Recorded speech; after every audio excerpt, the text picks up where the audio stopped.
Бул жерди тосуп тур. Качан тосулду бул? Бул кечээ эмес, мурда күнү келип, уже кечинде тосуп калыптыр.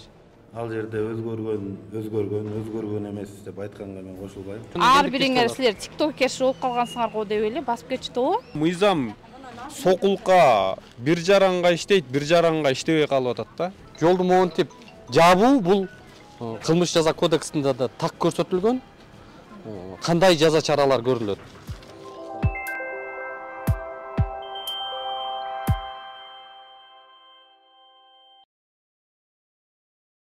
Урматтуу Москва шаарындагы мекендештер, ден соолук өмүр булагы демекчи, үй бүлөңүздүн саламаттыгына да кам көрүүнү унутпаңыз. Айдент медициналык борборунда стоматология, гинекология, урология, терапевтин андан сырткары балдарды сүннөткө отургузуу кызматтарын сунуштайт. Менин катталуучуларым үчүн 20% арзандатуу жана рентген кызматтары акысыз болот. Ошондой эле ишемби күндөрү гинеколог, жекшемби күндөрү терапевтин кабыл алуулары бекер. Айдент медициналык борборунун эшиги 24 саат бою сиздердин кызматта. Дареги Текстиль Шик метросу, Люблинская көчөсү 17, 3 корпус. Айдент. Ооруга асыл мекендеш. Урматтуу айдоочу, автоунааңызды оңдотуу муктаждыгы жаралып жатса, анда сиз автоунааңызды устага алып баруунун кажети жок. Кадимки кол телефонуңуздан автомент тиркемеси аркылуу автоунаа усталарынын түрлөрүнө, тажрыйбасына, өзгөчөлүктөрүнө карап, сиз автоунааңызды каалаган жерден оңдото аласыз. Ал үчүн автомент тиркемесин Android колдонуучулар Google Play'ден, iPhone колдонуучулар App Store аркылуу жүктөп алып, регистрация кылып коюу жетиштүү болот. Баса, курулуш баштап, ширетүүчүлөрдү издеп жүргөн мекендештерибизге дал ошол жогорудагы тиркеменин иштөө принциптериндей эле ширетмен тиркемеси жардамга келет. Ширетүүчүлөрдү ширетмен тиркемесинен табасыздар. Кененирээк маалыматтар менен төмөндөгү Instagram баракчадан, ошондой эле сайттан тааныша аласыздар. Саламатсыздарбы, урматтуу көрөрмандар, биз азыр кайрадан Ак Ордо 1 конушунда, тагыраагы Барсбек көчөсү, бул жагы Ормонхан көчөсү. Ленин районуна караштуу жак, бул жагы Сокулук районуна караштуу жак. Эсиңиздерде болсо, өткөн чыгарылышта биз ушул жерди чагылдырганбыз. Бул жерге ушул жергиликтүү бийлик, анын башында Ленин районунун акими дагы келген эле. Азыр жагдай кандай болду? Ушул жашоочулар кайрадан бизге чакырып, бизге чалуу кылып, ушул жагдай өзгөрбөй аткандыгын, ушу тургундар ыраазы болбой аткандыгын негиздеме кылып бизге айтып жатат. Азыр эми мына бул жерден белгилеп кетели эле. Мына көрүп турасыздар, бул жакта кадимкидей эле линия кеткен, түз.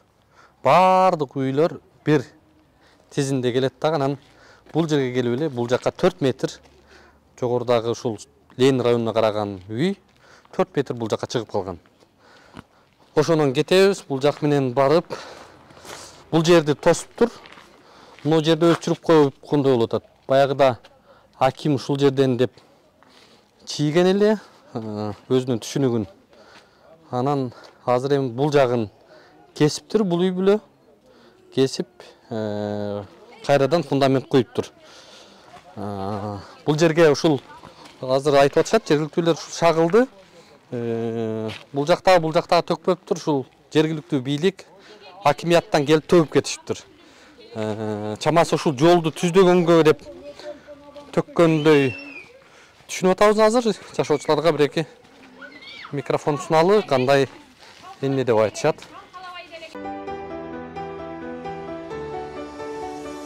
Эгерде сиз жеңил өнөр жайын баштоого максат кылып, бирок тигүүчү машинкаларды алууда ойлонуп жүргөн болсоңуз, анда бул жарнама сиз үчүн. TikTok Шивемак дүкөнү сапаттуу заманбап машинкаларын 3 айдан 18 айга бөлүп төлөө мүмкүнчүлүгүн жарыялап жатат. Ошондой эле үй кожойкелери үчүн кайсы бир тигүү цехине барып иштебестен өз үйлөрүнө сатып алып, буйрутма менен иштөөгө дагы мүмкүнчүлүктөр жаралууда. Шаар ичине жеткирүү берүү кызматы акысыз. Аталган тигүү машинкаларына кепилдик 2 жылга берилет. Ош шаарындагы Дареги Касымбеков көчөсү 8, телефондор 0708 39 39 75, 0760 46 21. Бишкек шаарында Элебесов көчөсү 235, телефондор 0740 09 00, 0707 88 85 48. Урматтуу Москвадагы мекендештер, Кыргызстанга жүк салууну каалап, бирок кимден жиберүүнү ойлонуп жаткан болсоңуз, биз сиздерге ишенимдүү ишкерди сунуштайбыз. Бул ишкердин аты жөнү Зайырбек Маматкаримов. 12 жылдан бери иш алып барган командасы сиздин аманатка кыянаттык кылышпайт. Кыргызстанга салган жүгүңүздү күндүн аптабына же кыштын ызгаарына калтырбастан атайын жүк сактоочу кампасы Бишкек шаары Профсоюз көчөсү 38/1 дарегинде жайгашкан жүктү Москванын бардык жеринен өздөрү алып кетет. Алган жүктү Кыргызстандын 7 дубанына жеткирүүнү да кепилдешет. Кыргызстанга жумасына 2 машина жиберилет. Жүк баасы көлөмүнө жараша 500 рубльдан өйдө баланат. Дареги Нижегородское метросу, Перовское шоссе 9, строение 7. Байланыш номерлери +7 926 788 70 70.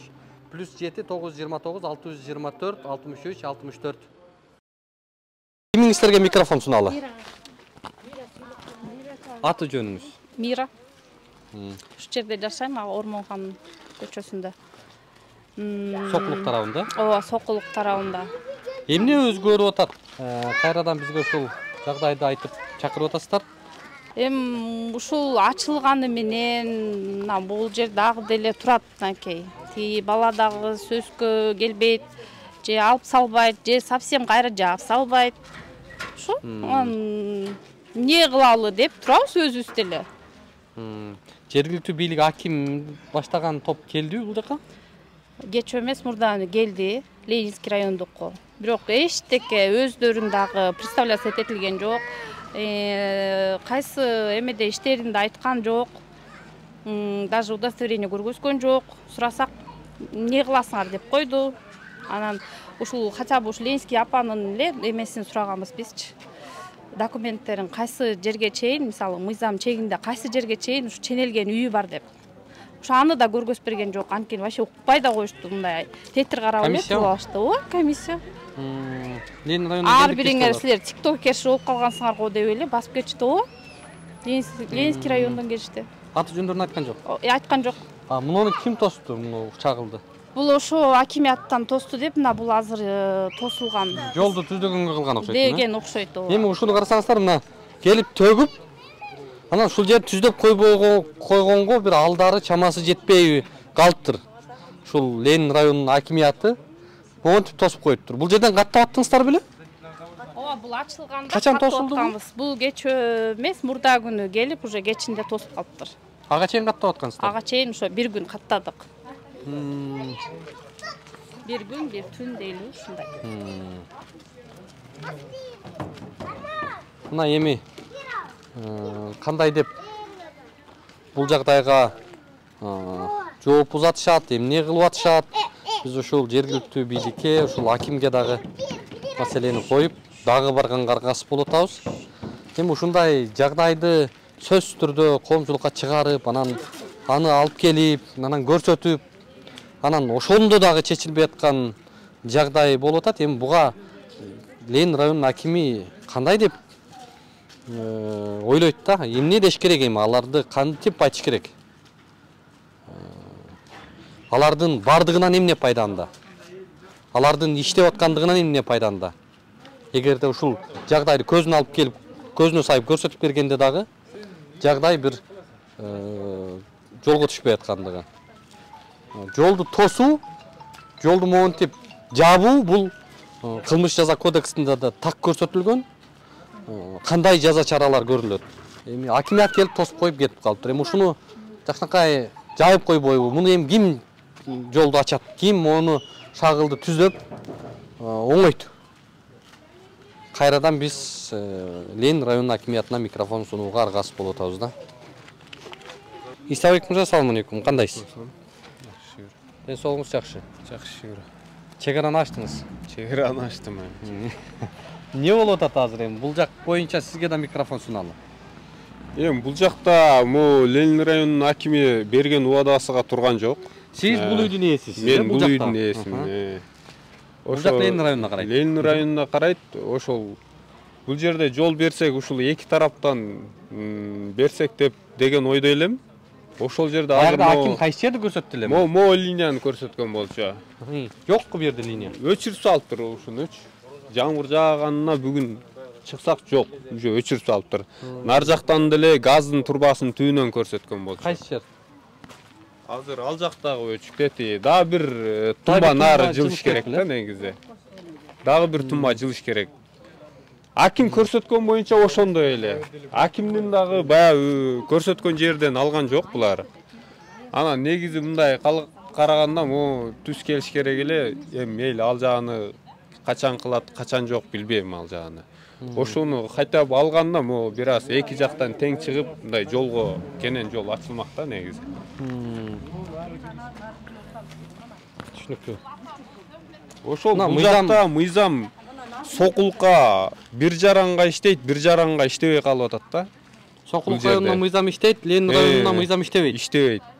Мына ушундай Мен негизи бул жерде Ленин районунун акими болчу. Бул жерде алып атканда баягы кызыл китепке ишенип алган болчумун да. Негизи кызыл китеби жоктор могу жакта толтура жер болчу. Арзанчы, баалары деле төмөн болчу. Мен негизи ушул кызыл китеп бар деп ушул кызыл китептин негизинде госрегистрден барып каттатып алган болчумун. Ошол кызыл китептин айынан азыр ушул кызыл китеп деле берди мындай экен да. Мамлекетке керек болсо кызыл китепти деле баягы жокко чыгарып коет экен да мындайынан. Мындайга айтканда. Сиздерге кызыл китепти жасап саткандар жоопко тартылыш керек да. Тартылыш керек. Алар эми азыр алар тартылган менен алар жоопко кызматкерлерге кечээ арыз жазылган. Бул боюнча Сокулук району ички иштер бөлүмү арызды каттап алган. Ал боюнча сөзсүз түрдө ушул жерлерди, ушул муниципалдык жерлерди бөлүп саткан. Ошол мезгилдеги госрегистрдин жетекчисине жана анын бир топ кызматкерлерине, архитектуранын жетекчисине жана анын бир топ кызматкерлерине кылмыш иш ачыла турган негиз бар бул жердечи. Ошон үчүн ал жерде бир топ кишинин колу менен, бир топ кишинин көрсөтмөсү, бир топ кишинин мындай документалдуу чечимдерин негизинде ушундай жагдайларга барды да. Коркпостон, үппөстөн ушундай жерлерди саткан, ушундай жарландар алданып алган. Ишенген ошо кызыл китепке. Анан эми аягында монтип бармаган иштеп олтурат. Чын-чынына келгенде сиз 4-чү жерде казайын экенсиз. Эми карасаңыз колдон колго өтүп, мына ушундай жагдай. Ушу чыгымдын баарын ким көтөрүп берет? Билбейм аны делечи. Ким көтөрүп берет? Улукбек мырза, мындай айтсаңыз. Ошо азыркы учурда айлык өкмөт же госрегистр эң биринчи саткан кишини аны таппайбыз да. Аны соттор болот, соттор өтөт, арадан эми биз жүрө берет экенбиз да мындайынан айтканда. Орган ошону карап, анан баасын берет да. Биз азыр эми акимиятка баралы, эмне деп, кандай деп айтышат.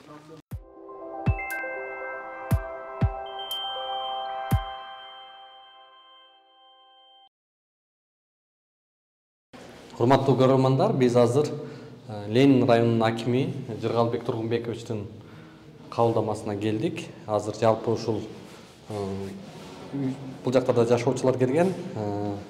Ушул жерде азыр мекеменин бул залында кабыл алам деп айтты. Азыр күтө туралы.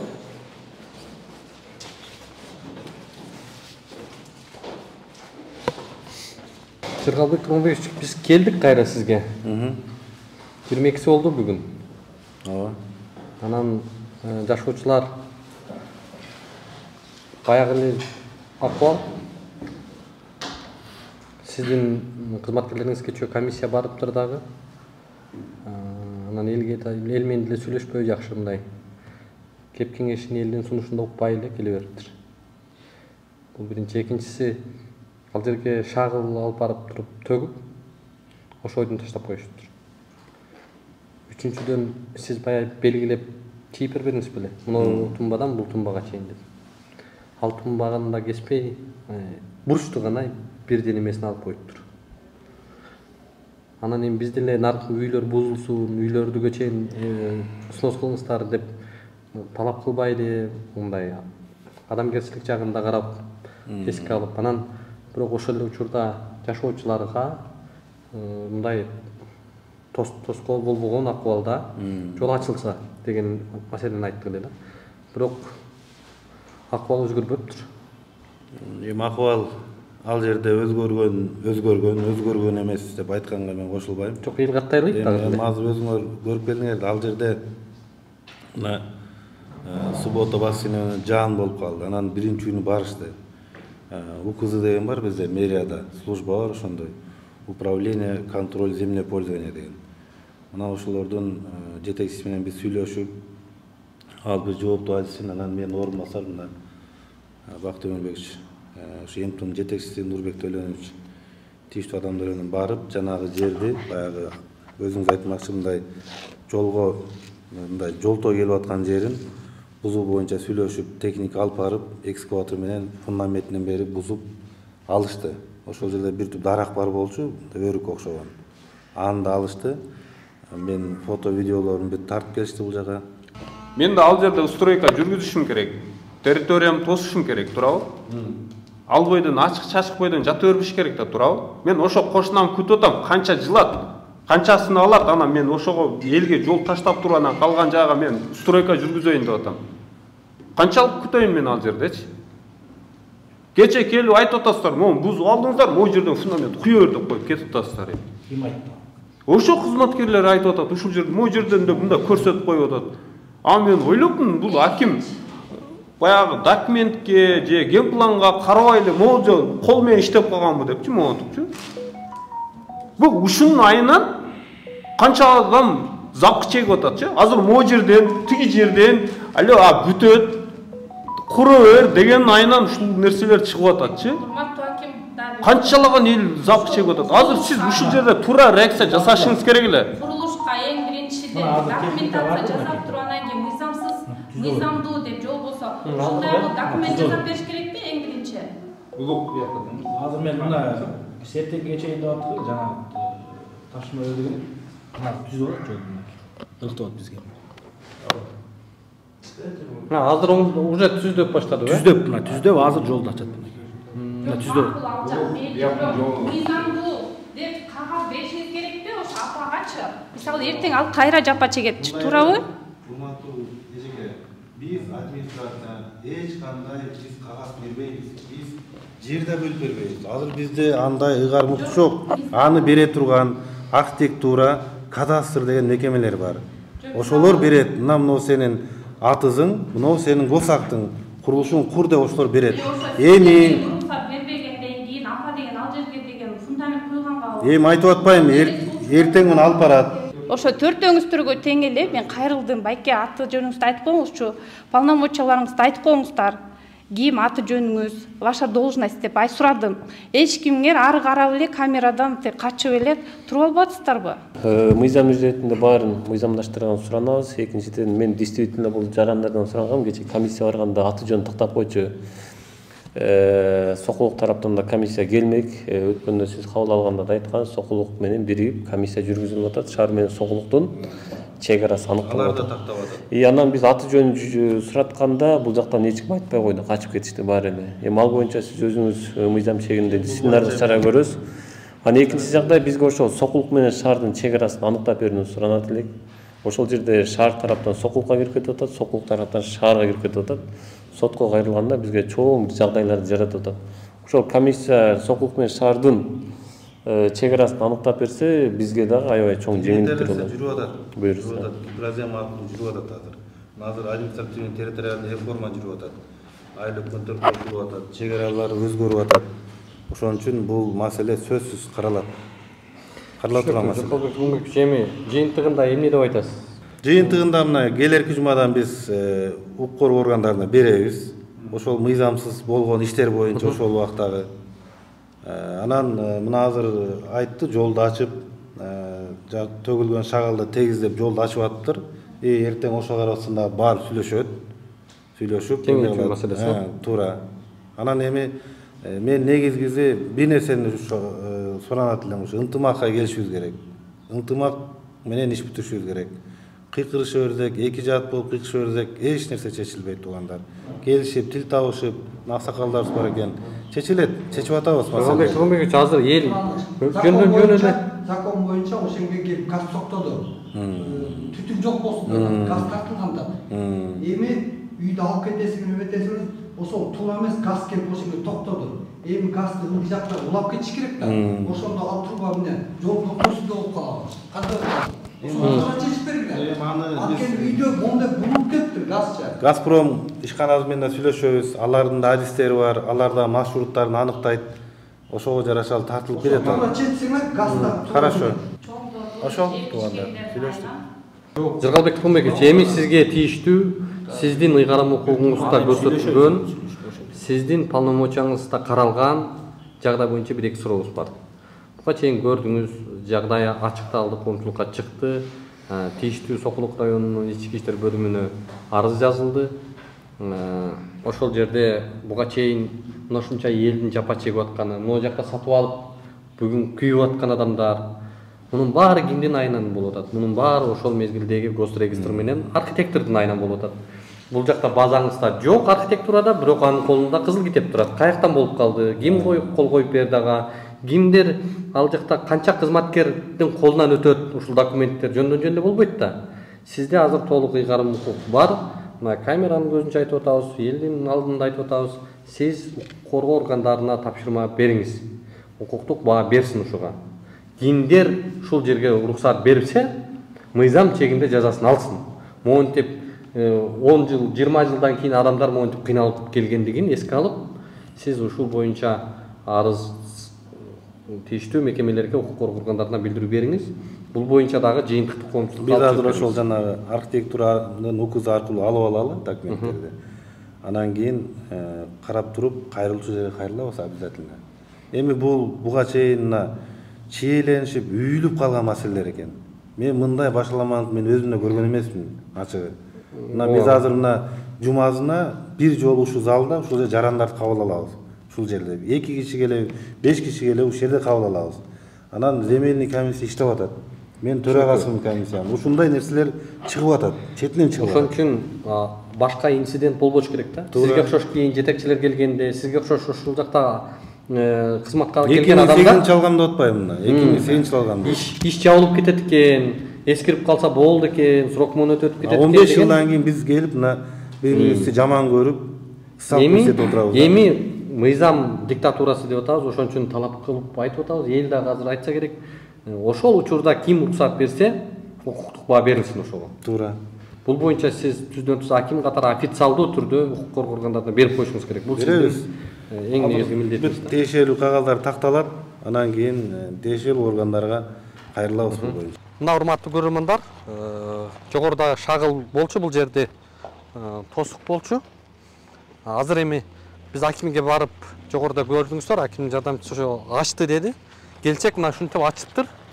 Мына машиналар ээн эркин өтүп, күнүмдүк турмуштарын, окаттарын кадимкидей ушул каттам менен жүргүзүп калды. Жол тосулбасын, мыйзам баарынан бийик болсун. Эми ушул акыбалга жол ачкан, ушул бул үй бүлө дагы жапа чегип атат, бул үй бүлө да жапа чегип атат, Кызылдай акчасына күйүп атышат. Ушуга шарт түзгөн, ушуну жагдайды жараткан мамлекеттик кызматкерлер, тагыраагы госрегистр менен архитектура мыйзам чегинде жоопко тартылышы керек ошол мезгилдеги чиновниктер.